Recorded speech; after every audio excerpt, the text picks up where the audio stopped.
Swandell. Councillor Fielding. Great. Thank you, Mr. Speaker.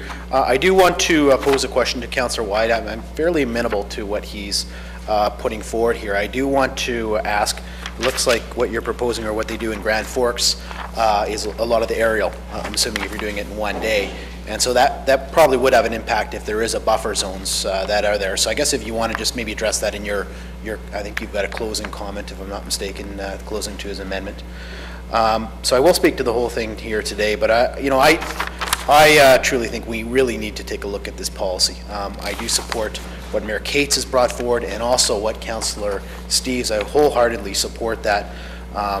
There's been talk about our residents are rushing things through. Well, I'll tell you what.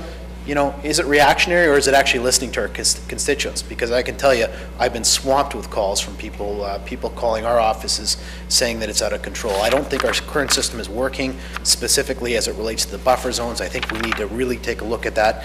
This is not just a quality of life. There's two sides to this equation. First of all, it is a quality of life thing, because you can't go out on a Sunday and enjoy your deck or your balcony without getting eaten alive, and you can't enjoy or have a quality life here in the city of Winnipeg without that.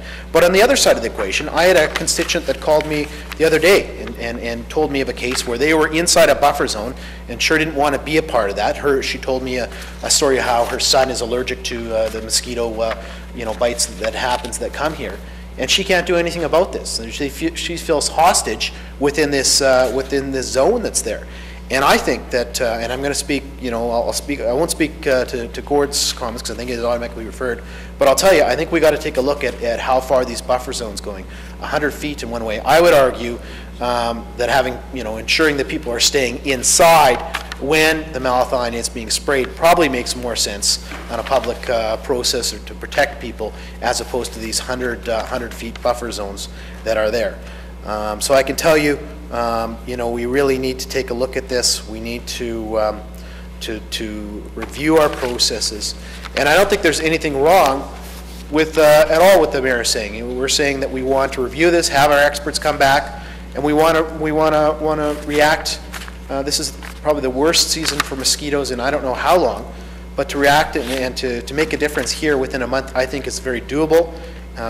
These people are busy, of course, throughout summer, but they have copious times throughout winter to research this, understand this. And on a further point, what Councillor Swandell is saying, this policy can be changed with a stroke of a pen with the Minister of Conservation, because it's all in the permit that's put forward. It's not legislation. It's nothing that needs to be changed from there, but it can be changed by a stroke of a pen by the minister. And I think they need to review that and take a look at that from our point of view, because I'll tell you, the current system that we have in place, specifically as it relates to this year, is not working, and we need to make changes. Thank you, Mr. Speaker. Councillor Barad.